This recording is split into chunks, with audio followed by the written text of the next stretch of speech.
It's time once again for Evolve Sales Live. Welcome back. I'm Jonathan Fisher. Many company founders also serve as the chief revenue officer for their companies. But with growth comes the need to scale. So, how do you do that? How do you begin the transition from the founder doing all the selling to having an effective team that can take over that role? Well, we've got the perfect guest to help us with that today. Steve Benson is a highly successful software company founder and CEO. Holding a degree in geography from the University of Wisconsin, Steve earned his MBA at Stanford and went on to found Badger Maps, the #1 app for route planning and scheduling for outside sales reps. As a guy who's been there and done that, Steve's got a ton of insight to share, which has made him an influential thought leader with over 25,000 followers on LinkedIn. Steve, we're excited to have you on the show today. Welcome. Well, thanks for having me, Jonathan. I'm really excited to be here. So like I said, you've been there, done that, and it might be fair to say you took the direct route in business, pun intended. Tell us a little bit more about your journey of becoming a company founder. What inspired you? Absolutely. Yeah. So I was kind of scratching my own itch with this company. So meaning my background was in field sales so I understood the problems that field salespeople face. And that was really what kind of caused me to start trying to solve these problems. It also really helped that, it's obviously a mapping and routing software. And my last role was at Google working on the Maps team. So it was kind of a natural fit for me.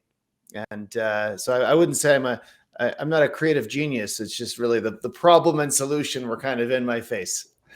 Yeah, that and obviously you had quite a passion and interest, so it just aligned for you.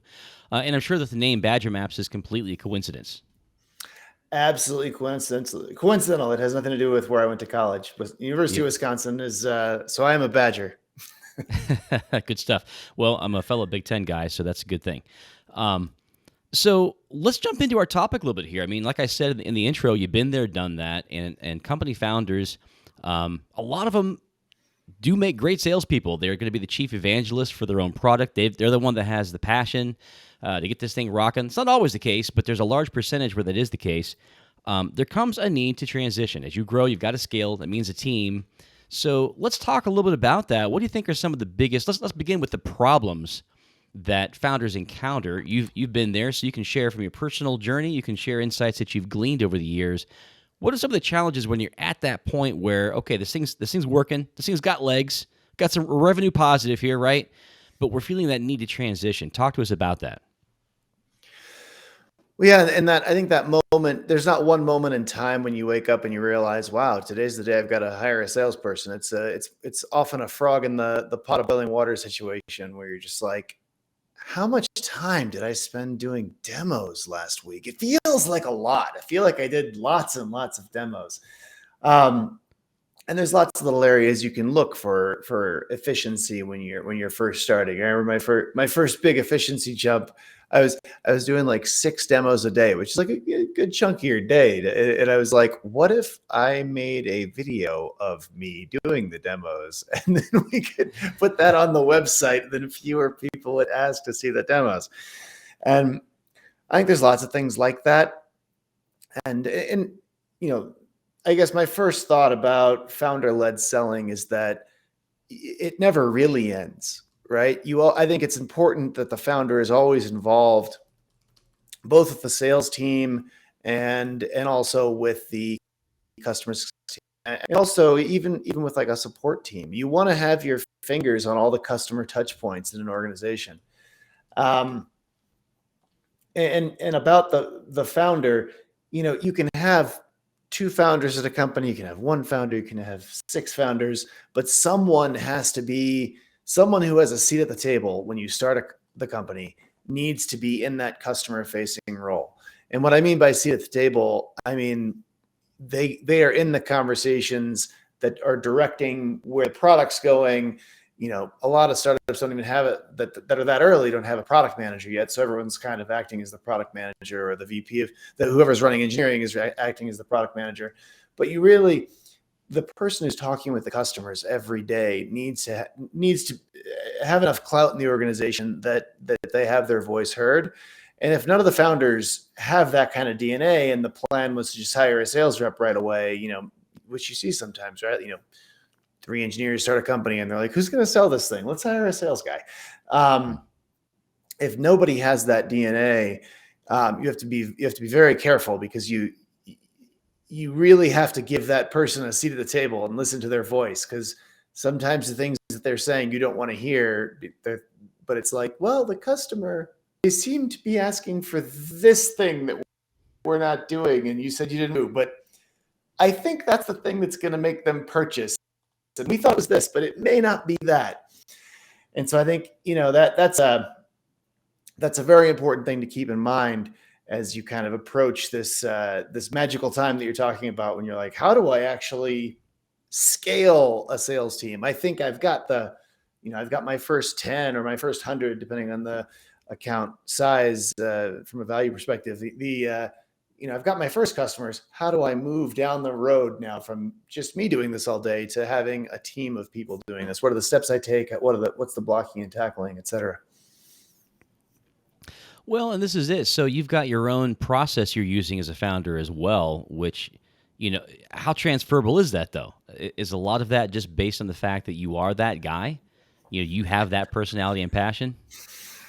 I think it's very easy to do things as a founder that aren't necessarily scalable. People like to talk to the founder. They're more willing to take a risk on a product that has some lumps in it, if they feel like they've got a line right into the top. And so I think you do have to watch out for things that you're doing as a founder that aren't necessarily scalable as you look to bring on people to help with that go-to-market motion. Depending on the product, if it's more product led, your first hire may be more on like the marketing side, developing magnets and things like content and stuff, if you're on the go-to-market side. But if it's more of an outbound motion, the very first hire may be someone who's going to help with more of a, outbound emails and going back and forth with people, outbound phone calls, that sort of thing.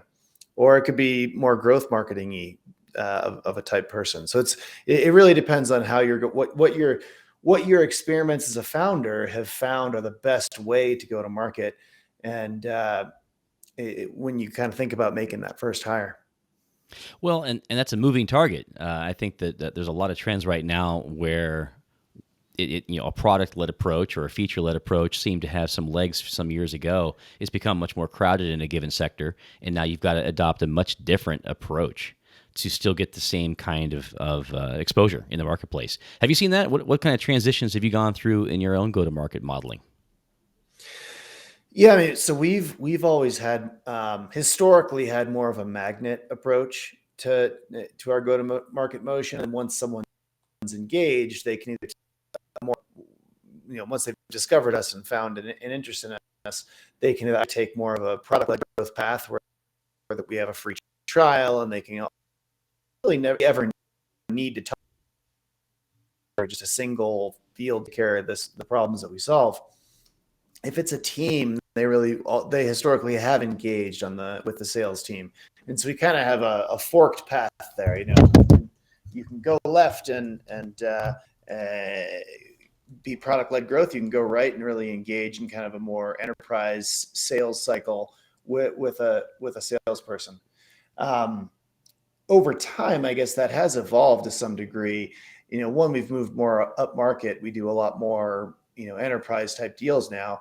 Although, 40% of our revenue, and it used to be 80%, is still single seat deals, right?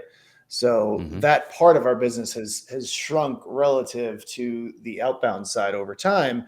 But we still have that product-led growth element to the business. And a lot of our enterprise deals start on the product-led growth side, right? So, it's a salesperson on a 200 person, there's 200 salespeople on a team. One of them will start using our product.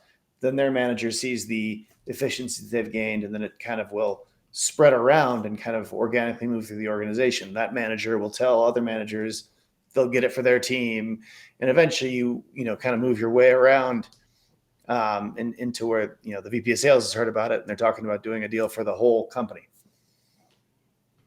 Yeah, for sure. So let's see if we can back it up just a little bit more then, Steve. So as having, been a founder and it's been going for a good number of years now, let's peel back the layers a little bit more at a deeper level. How do you know, maybe how did you know that it's time to begin scaling up, building a team and taking that step? Because a lot of folks hang on to that for more than a minute.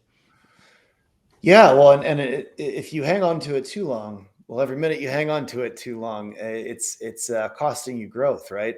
I think the first for me, the first thing to do was to get someone that would help me scale and do things technologically that would help me scale. So, um, like I mentioned, having a demo video, and that cut the number of demos I had to do in half. And then the first hire on the go to market side was someone in marketing, and then that was, they were doing more like the Google ads and setting up the content structure and the SEO, that sort of thing. And then at a similar time, we hired someone on the to kind of as almost like a person to help scale me as a salesperson, right? So they were doing a lot of the outbound, all the kind of repetitive stuff. They were taking care of customers and kind of took on a customer success role. So it was really a jack of all trades. And that first hire is someone. It's a really important one because you need someone that can wear a lot of hats, shift gears really quickly, but also understand the product and be gathering information that will be useful to the people who are actually building the product, helping them steer the ship. So that those early sales hires are really important. As you scale from there, um, you've kind of got that's your general enablement guy. Once everything's working out there, and you're like, okay, now we have more leads than I, as a founder doing founder-led sales, should be handling. It's time to actually build out the team. Um, a lot of people, make a mistake right here, right? It's you kind of have to decide: should I go with product-led growth and go bigger on that?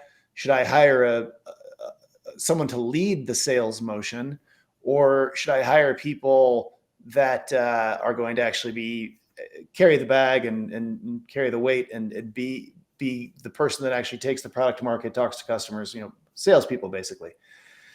And if you have an enterprise motion, I think what you want to do is go with hiring the salespeople before you hire someone to lead the team, and just kind of take on the leadership of the team role yourself, and kind of the founder can move from doing a lot of direct interaction with customers, step back into managing the people and working with the people, joining the right meetings, that sort of thing, with the people who are in the go-to-market motion and actually running the sales cycles.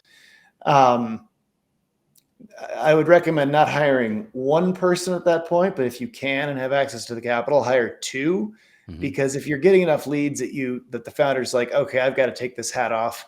Often, first of all, the founder's probably better at it because they're already experienced, and so they're going to be able to handle more leads, move through sales cycles through more efficiently. So when you kind of take off the hat, you lose some efficiency when you pass it. And so having two is good to even just catch the ball. But also, there's another benefit to having two sales reps at that point that a lot of people don't see, and that is that you can compare them. If you only have one, you don't actually know what's working, right? So are you let's just say you hire one, and suddenly you're selling to a lot of small deals to small companies. Is that because that's the best ideal customer profile, or is that because that's what this person did at their last job? And so they had a list Mm-hmm. of 10,000 small, medium-sized companies, and they'd done business with 200 of them. And so that's kind of their first motion was to go to that. If things aren't going well, is it because there's a problem with the product? Is it because the rep isn't good? Is it because you've handed it off wrong? Is it something else? Is the product market fit wrong? Are you too expensive, too cheap? Whereas if you have two, you have something to compare with, right? Especially if you can get a diversity of skill sets, like maybe one's more of a big deal closer, maybe one's more of a rapid, motion closer. And I think that, maybe one's better at outbound and actually generating leads, whereas the other isn't. You can handle more of the inbound leads. So I think two at that point is really the right call. And at some point, and this is kind of a judgment call on the founder, depending on what other hats they're wearing. Are they also raising money right now? Or are they also really managing the product? Are they also coding at night? What are their other responsibilities? Yeah. How long that determines how long is there someone strong doing the marketing stuff that you can really rely on, or is that something that's really, I was writing a blog, and every 2 nights I tried to make myself write a blog, and I was doing it like 2 a.m. so like that. So depending on what other responsibilities you have, you can wear that VP of sales hat for maybe just while you have those first two, or if or perhaps it's more just maybe you can hold it for 5 or 6 and then bring on someone. But I think, at some point, you're definitely going to bring in a leader of that team, whether it's after you've hired those first two or after it's 5 or 6. But and then they're going to continue to scale it from there, and they can take over the hiring decisions, the blocking and tackling of the sales process, the managing of those employees, and that's really a great time for the founder to step back, but still, I think, be involved with the founder-led sales, and that you're still parachuting into important deals. You're still like involved in. I think it's important for the founder to talk to all the salespeople on a regular basis to try to get a feel for what deals they have, what their pipeline looks like, what are they hearing from customers. Both your CSA team and your sales team are a really important touch point to understand what's going on in the world with your customers, with your product in the field. So you mentioned a lot of really good nuggets in that, Steve. One of them is hiring more than one person. I've heard that again and again from successful founders, that it's good when you begin to hire for sales, and I've heard some say at least 2, even up to 3. Talk to us a little bit more about the advantages of that. You mentioned one, which is that they are going to be bringing different backgrounds. They have a different either their own contact list or their own experience or what have you, a book of business even, depending. And that's going to structure into their results, which may or may not line up with the best results for your company. That's interesting. So you have some different CVs to pull on and all of that comes with that. Are there other reasons why having multiple team members, as soon as you begin to build the team, don't build with one, bring in a couple of folks? Are there other advantages to that? Yeah, I think the biggest one is that if you only have one, it's harder to learn and understand if what you have is working or not. And the diversity of reps. I mean, they're competing, and that's good. Someone in the notes here mentioned healthy competition, in the chat there. But I think it's more than just them competing. It's also, if you only have one, you can't learn, hey, what is this working because we're awesome, or is this not working because you don't know why something's working or not working? Whereas if you have 2 people doing it and it's working for both of them, then that's great. Or if there's 2 people doing it and something's not working for both of them, that's a great signal. So suddenly it's like in statistics, right? You have to have a certain number of things in your sample size, right? I think, Yeah.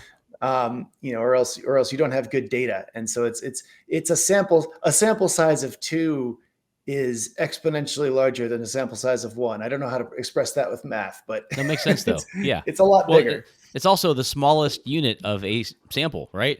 to be a data set, you must have at least 2 data points. So, but no, it makes sense. It makes sense because you've got all of their combined activities and things. So now you have something that does make some statistical sense that you can build on. Obviously, it's small, but it's a starting point. What else? I mean, are there other advantages to having 2 people? Is there a sense of competition? Speaking of some of the comments from our listeners. Yeah, I think competition always comes into play, and it can be in a healthy way. You can, competition among sales reps can be really valuable. They can learn from one another. Different people are good at different things, and like I said, you can pull 2 different resumes that are different animals, right? So you can have your hockey player that weighs 250 pounds on the ice, and you can also have one that weighs 140 and is fast and really can handle the puck, right? So it's Yes. you can have different animals out there, and and they can teach one another and help each other, and also pick up different roles in the team. It's different to be a 5-person company than a 400-person company. At a 5-person company, everybody wears a lot of hats, and so if you have people with not the exact same skill set, they can help out in a lot of other ways too. Yeah, for sure. That's another big consideration when you're in a founder and startup mode. People need to be able to juggle some things, wear multiple hats. It makes a lot of sense. So I want to ask questions on either end of this. So we're kind of midway through. You've talked us into, okay, we're beginning to build a team.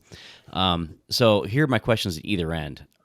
You are not trained in sales from your academic background. I mean, you're a master's in business administration. You get a little bit on that, but you didn't come at this as a sales guy. A lot of founders do. Right. Especially the ones where they are the main seller. What does that entail for you? How did you get good at selling? Obviously, I'm sure they, like I said, I know they mentioned that at Stanford.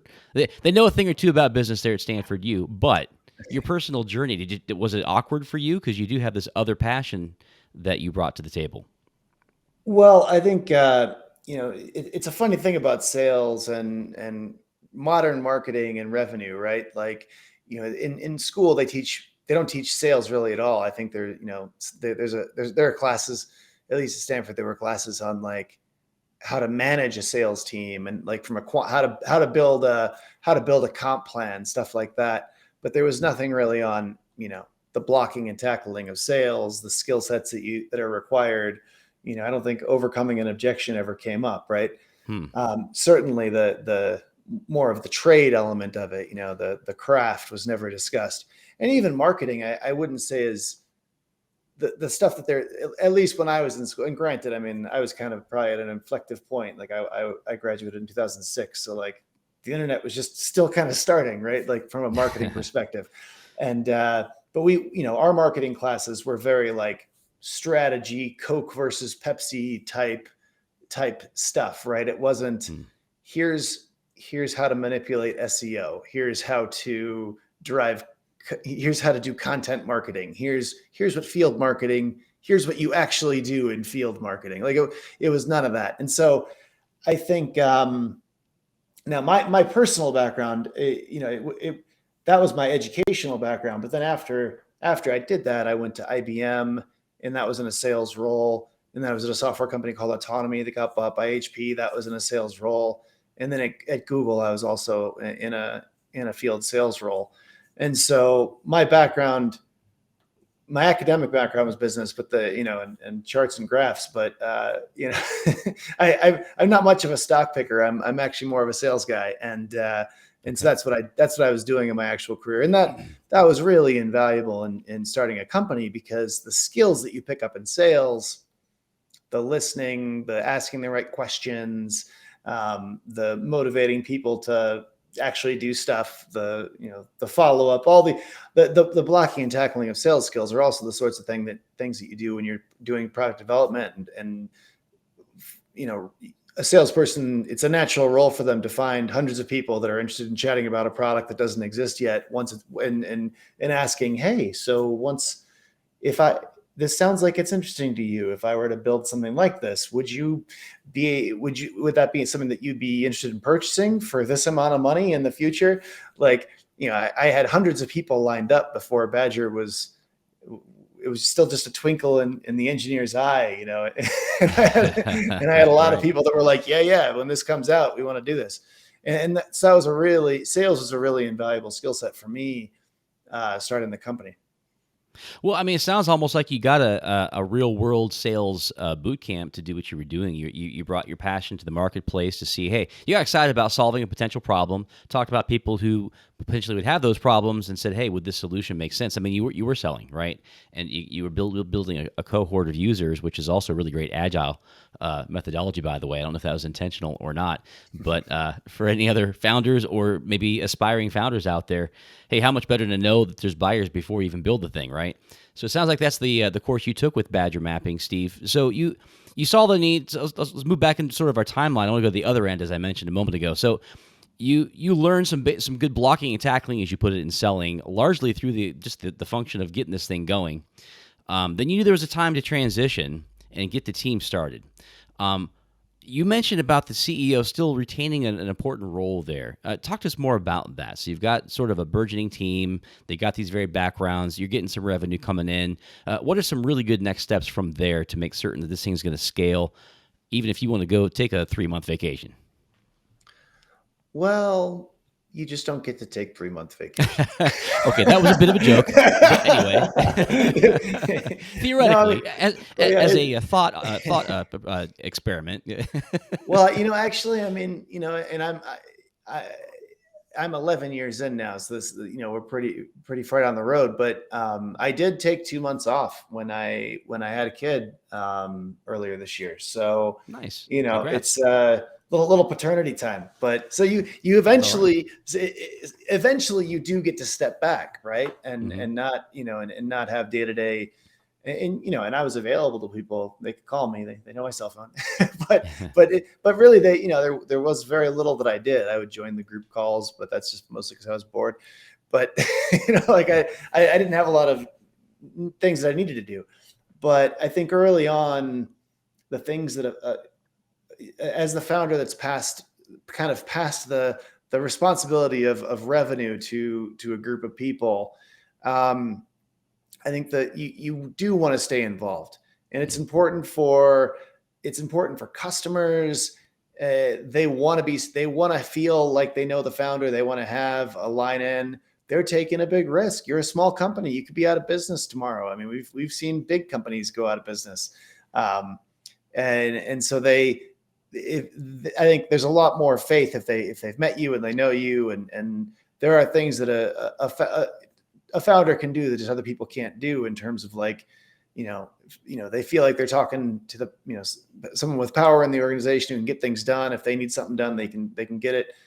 And I've heard stories of Mark Benioff even today shows up at the big sales meetings. Like he flies into town. He gets on probably a private jet, but he gets on a jet and Yeah. flies around the world to meet a really important customer or a really strategic customer, and maybe he does that because he enjoys it, and to keep his fingers in the pulse of things, of what his customers want. But also maybe he does it because he wants that revenue, and he feels that his presence raises the probability that revenue is going to come in. So I think Well, and if there's a big role for the founder, even once you're at a fully at scale public company. I think there's still that you can still bring something to the table on the sales side. there still is that chief revenue officer hat that you're going to need to be able to wear as an effective founder in most instances. I've heard that from so many successful leaders.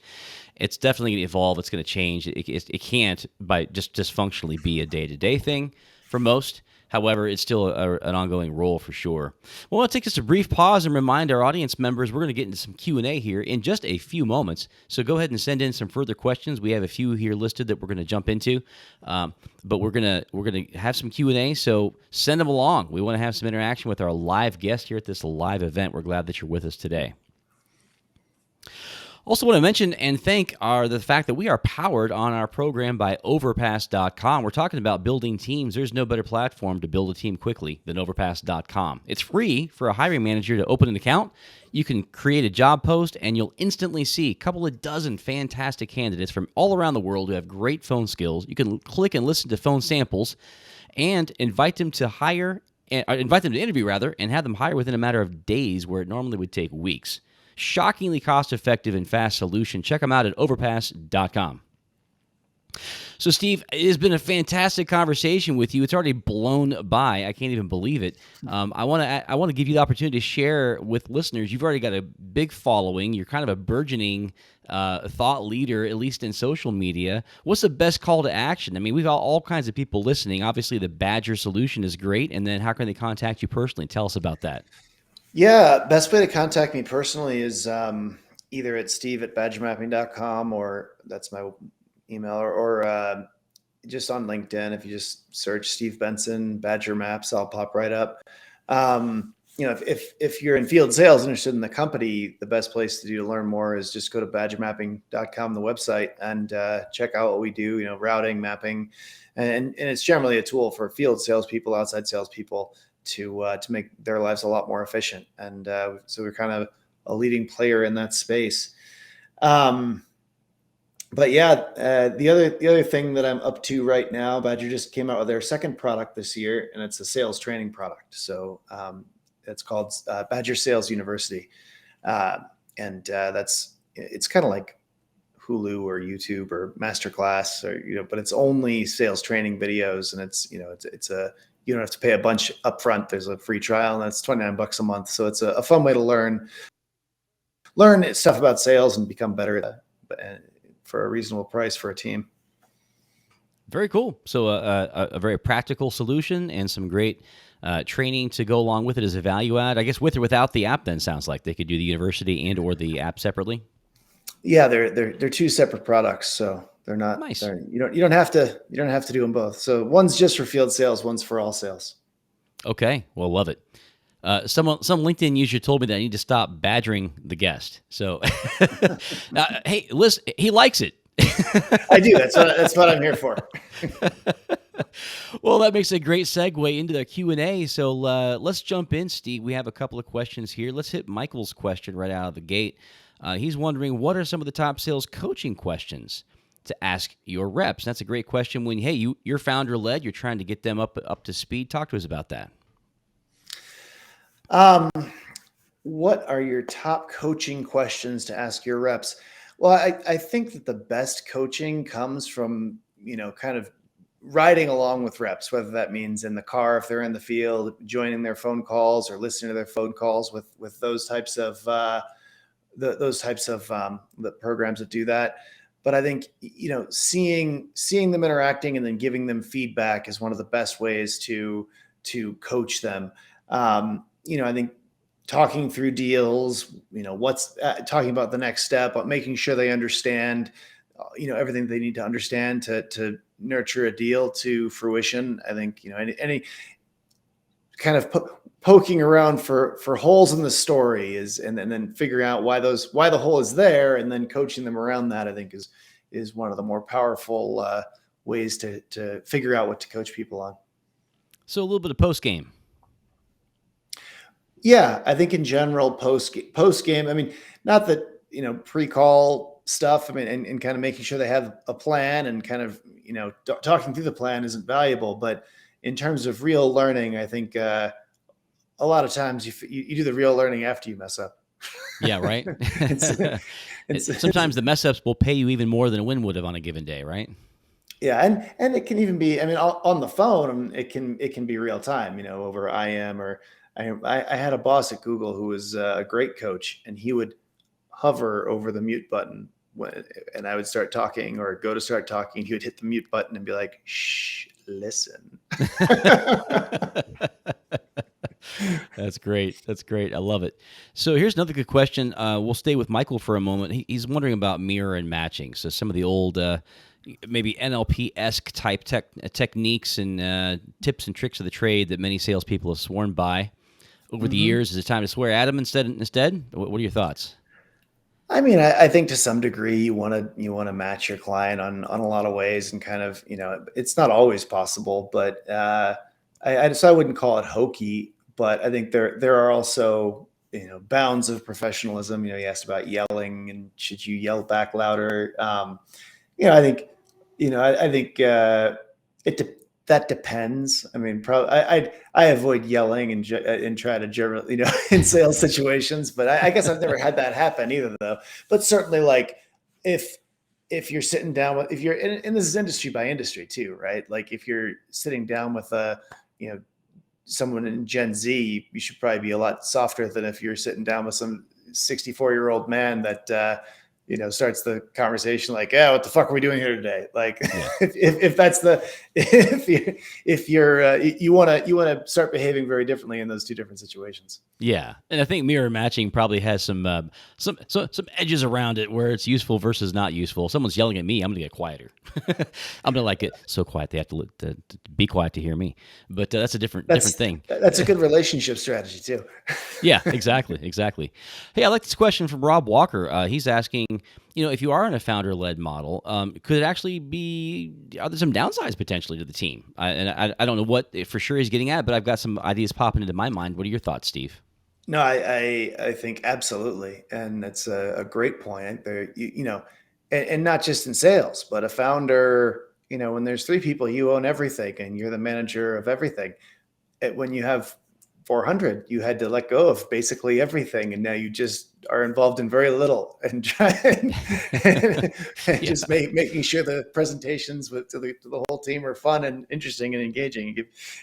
It's a very it's hard, I think, to go from 0 to 1 million, and it's kind of, you almost have to be a different person to go from 1 million to 5 person. You have to reinvent yourself again to go from 5 to 15 and then 15 to 100, right? These are, it's a different human that runs all this stuff. And a lot of times you swap out the human because, you don't scale. And it's important to know in a startup, hey, maybe more value is created if I hire somebody to do this next stage. So I think that's a risk in any area. It's especially a risk in sales because you can become a choke point on deals. If you have to touch everything and be involved in everything, then that's no good.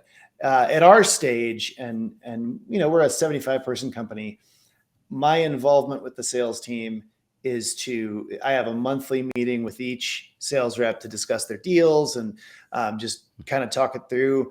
I rarely join customer calls, but I will, because I want to keep my finger on the pulse. Customers or prospect calls. Sometimes I'll parachute into negotiate a deal, because a lot of times they want to bring in their CIO or CFO or some person who negotiates, and then we're supposed to bring in our executive, and that's a good role for me to jump in on things. But that's kind of all of my interactions with the team. Well, and that's fair, and sometimes it's worth it, right? You got to go peer to peer to make some of those bigger deals happen. That's great, and I'm certain you still take care of your person, whoever it was that headed up the deal, right? You're just bringing it over the line. Of course, Yeah. Yeah. So that would make them respect you that much more, right? That you got it done, and it's a win for everybody. So that makes sense. Well, I think that's important, that it's still their win. It's important not to talk up the role you played. It's their deal. You came in for some silly little part, but we just had this happen. We just did our biggest deal that we've ever done. It was like a $382,000 a year deal, which is a lot for us, right? That's our biggest customer, and we've got a bunch of customers who pay us 6 figures, but that's the only one paying us 6 figures with a 3 at the front of it. and so I did help on the deal, and I negotiated the close of the deal. It's the rep's deal. That's all. I did 1% of the work, right? So it's very important that you don't puff out your chest and walk around saying, "Oh, I'm the hero now." Like, you're not the hero. But I think a lot of leaders get that wrong. Yeah, I agree. I mean, a good leader takes the blame, shares the credit, right? So here's a LinkedIn user asking you a personal question, Steve. They're wondering how much of your own time is spent in the whole vision and leadership role versus the more, field officer implementing and going over the details. I think you do spend a lot of time painting the vision, but meaning explaining it to people and re-explaining it to people, right? Like, people always want to hear what's around the next corner, and the answer is usually the same thing that's been around the next corner for the last 2 years. But a big part of leadership is always saying the boat's going towards the sun right now. We're going west. The boat's going that way. We're still carrying beans under, the talking about what you're doing and why you're doing it and what direction you're going. And rarely do I work on changing that direction, because the direction's always, pretty similar, but you do feel like you're communicating that direction over and over again, I think.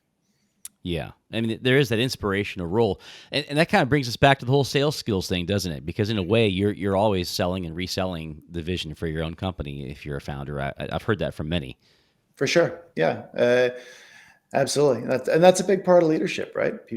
I think it makes people feel stable, and it's important to know that there's a steady hand on the wheel. Yeah, for sure. Here's a question from, let's see, Michael Watt. Let's end on this one. He's asking, what are some tips you can give to sales reps since you're working with them, making sure they're successful, there's these ebbs and flows in the sales cycle. When looking for a way to break out of that, what are some tips and tricks you can give? Yeah, I mean, every salesperson's been stuck in a rut before, or they had a slow quarter or a slow year. Um, I think that if you're trying to encourage someone who in the past has done well but is not doing as well now, is to get back to basics and talk about pipeline growth, developing business. What are some strategies that they could take? Where are some holes in the market? What are some what could they prosecute to grow their pipeline? And um, you know, and of course, figuring out if there's something else going on. But yeah, I mean, there's seasonality, and there's also rep seasonality too. It's hard for someone if they killed it last year and then this year they're like, I feel like I'm working just as hard, but I don't have I don't have like a huge deal in my pipeline, right? So Yeah.